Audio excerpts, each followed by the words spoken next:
Que viva el que ama, que se muera quien no sabe amar. 2 veces perezca todo el que pone obstáculo al amor.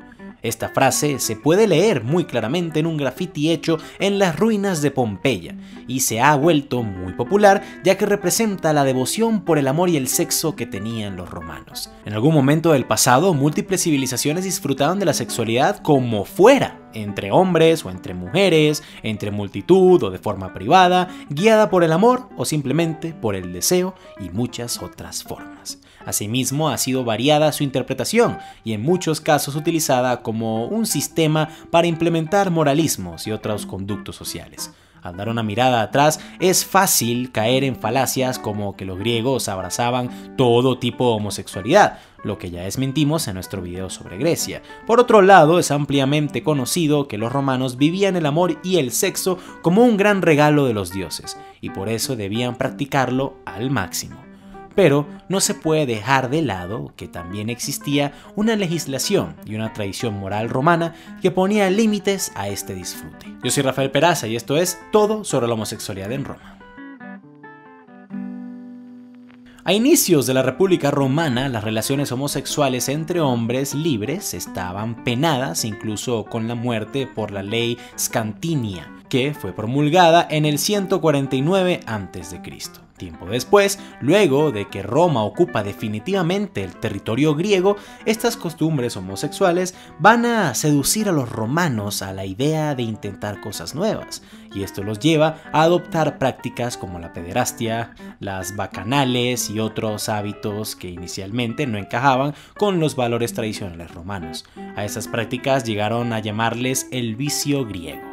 Es fundamental recalcar que el término homosexualidad sigue siendo problemático e impreciso cuando se habla de estos comportamientos en el mundo antiguo, ya que para ese entonces no existía una palabra traducible y ni que tuviera el mismo significado que en el concepto que tenemos en la actualidad de la homosexualidad. Pero hoy esta es la forma más práctica que tenemos para referirnos a las relaciones entre personas del mismo sexo en la antigüedad.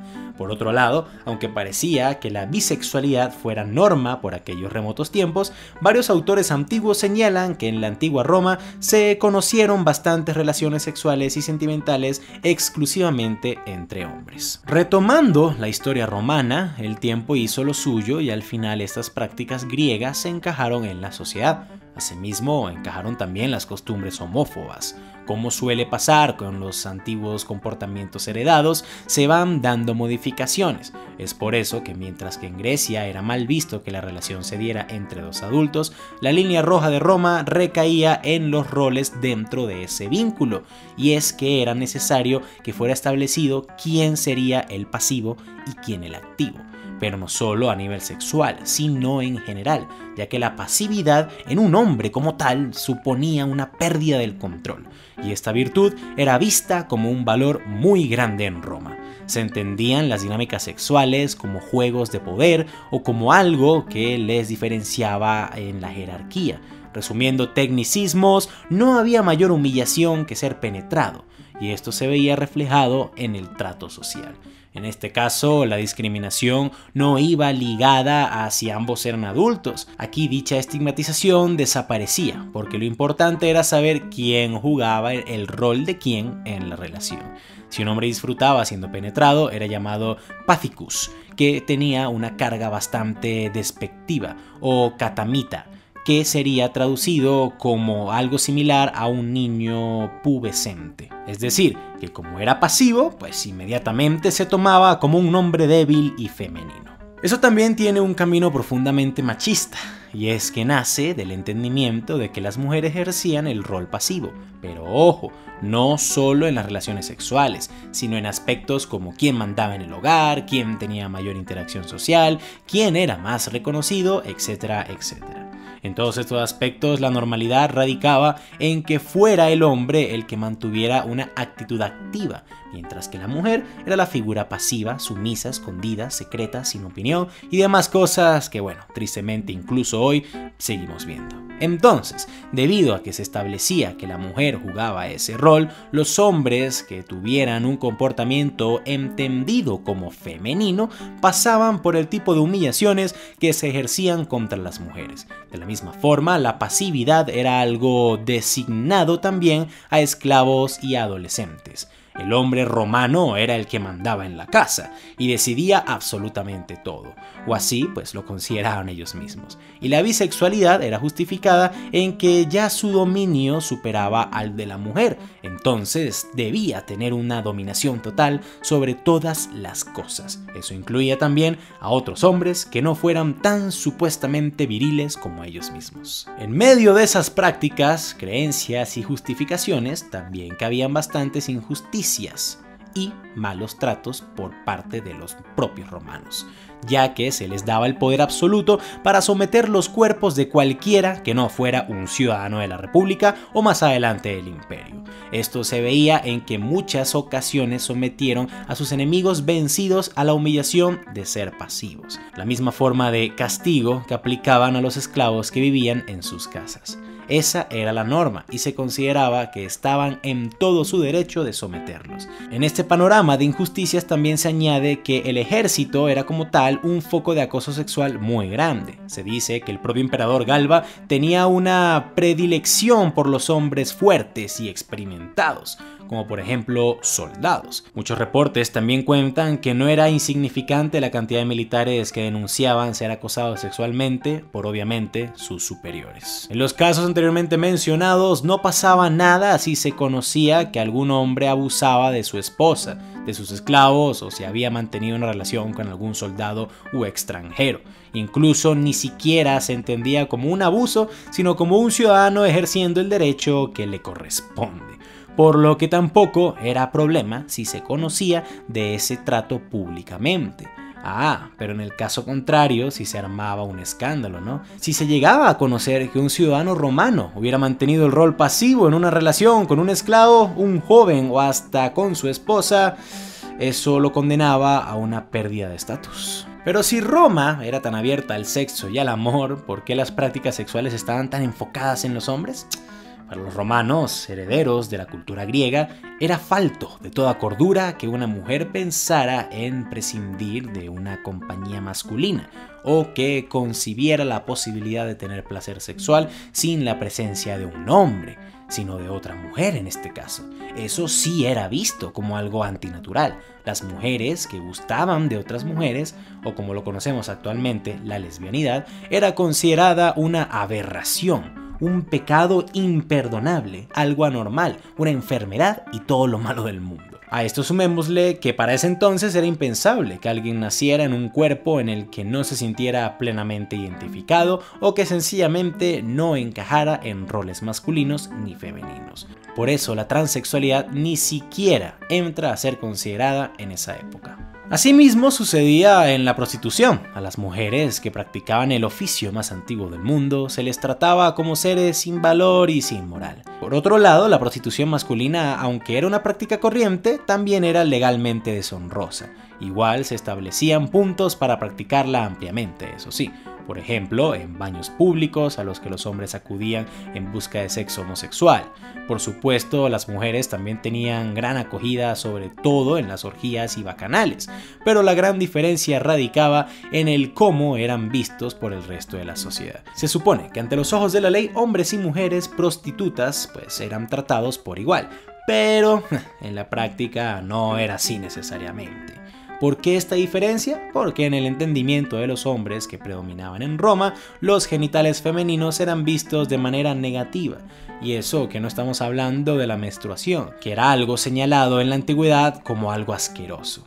No, pero esperen, que esto sigue pasando, ¿verdad? Debemos entender que pese a la idea que se nos ha vendido del libertinaje sexual de los romanos, esta era una cultura con muy marcados tabúes. Hay un aspecto que resulta muy curioso y es que los romanos no practicaban el beso en la calle, pero había una ley que dictaba a los esposos que debían besar en la boca a sus esposas cada día. Tan lindos, ¿verdad? Las leyes romanas estaban intentando cultivar el amor.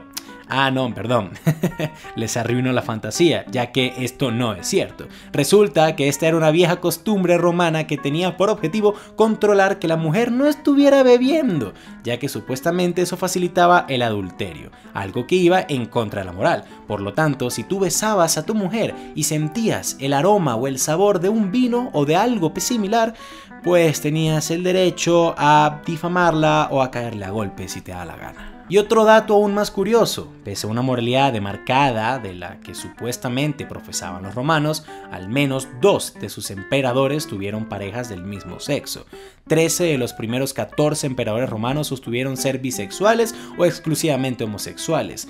13 de 14, así como lo oyen, amigos. El historiador Edward Gibbon señala que el emperador Nerón fue uno de los primeros en casarse con otro hombre, casarse. Pero pues con el caso de Nerón hay varios detalles que a veces se le resta importancia, como que Esporo, uno de los jóvenes con quienes se casó Nerón, tenía rasgos que lo hacían muy parecido con su difunta esposa Popea, y por eso mismo buscó contraer matrimonio con él. Para pesar de Esporo, para ese momento no eran permitidos los matrimonios entre hombres, sí la unión, pero no los matrimonios, por lo que el joven fue sometido a una intervención para cambiarle el sexo. Pero no fue un procedimiento como en la actualidad, ni de cerca, sino que simplemente lo castraron. El día de la ceremonia matrimonial, Esporo vistió la ropa más elegante de la propia Popea, y Nerón obligó a todos a que lo tratasen como la mujer del emperador por el resto de sus días. O sea, no mucho, ya que poco después, el pobre Esporo se suicidó. Pero Nerón no fue el único emperador polémico por sus aspectos sexuales. Heliogábalo recibió el título de el peor emperador de Roma, debido a que era conocido muy públicamente que le gustaba vestirse como las mujeres de aquella época y practicar actos sexuales que fueron calificados de extravagantes, por así decirlo. Y además se casó 2 veces vestido como mujer. Básicamente le gustaba ejercer el rol que para esa época pertenecía a las mujeres, por lo que su actitud del pasivo de la relación era una vergüenza para la sociedad romana y más viniendo desde el emperador. Por supuesto, el machismo y rechazo a sus costumbres terminaron poniendo fin a su mandato. Otro ejemplo de la importancia que tenía ejercer el rol del activo, que los romanos veían como algo súper viril, fue que antes de la creación del imperio, los detractores de Julio César difundieron rumores de que él había mantenido relaciones homosexuales con Nicómedes IV, el rey de Bitinia. El gran escándalo en este caso estaba en que decían que fue Julio César el quien había asumido el rol del pasivo. Como era de esperarse, Julio César dijo que eso nunca sucedió, que nunca de los nunca y los jamases. Y pues esto sumado con que fue conocido como un Casanova que le quitaba las esposas a otros senadores, ayudó a que le creyeran bastante. Las historias de homosexualidad siguieron siendo una constante en la Roma antigua hasta que Grecia y la mayoría del Oriente romano cedieron a la influencia del cristianismo luego de que el emperador Constantino impusiera la religión como dicha oficial del imperio y que después de esto la moral cristiana y católica pues comenzara a tomar las altas alcurnias de la sociedad. Cuando esto pasó, ya solamente dominaban los moralismos de esta. Pues bueno amigos, esto fue un breve repaso sobre cómo se vio la homosexualidad en la antigua Roma. De todas formas amigos, pueden comentarnos todo lo que piensan sobre estos temas en nuestro Instagram, link en la descripción. Sé que a ustedes les gusta mucho comentar en la parte de los comentarios de YouTube y yo hago lo posible para poder tratar de leerlos todos, pero realmente hay tantos que se pierden muy buenos mensajes simplemente por la gran cantidad de contenido que hay. Pero si van, interactúan y comentan en nuestras publicaciones de Instagram, al haber menos contenido, entonces tendremos la posibilidad de ver sus mensajes de una forma mucho más fácil. Quiero agradecer a mis Patreons, Sebastián Cisneros, Hora Subnormal y Manuel Amaya, bienvenidos amigos, Leonardo Aramayo, Josie Freeze, Mario Sencio Torres, Francisco de Cirán, Josué López, José Cortés, Indie Animations, Apo, por en especial a mi pana Fabián Benítez, por apoyar directamente al canal y ayudar muchísimo para que sigamos subiendo la calidad de los videos. Si tú también quieres ayudar directamente, puedes unirte a la lista y convertirte en Patreon. Si eres nuevo en el canal, te invito a que te suscribas para que puedas estar al tanto de cuando publico estos videos. Y si compartes estos con más personas, también me estarás ayudando muchísimo. Sin nada más que agregar, yo fui Rafael Peraza para el baúl de los conocimientos inútiles y que tengan muy buen día.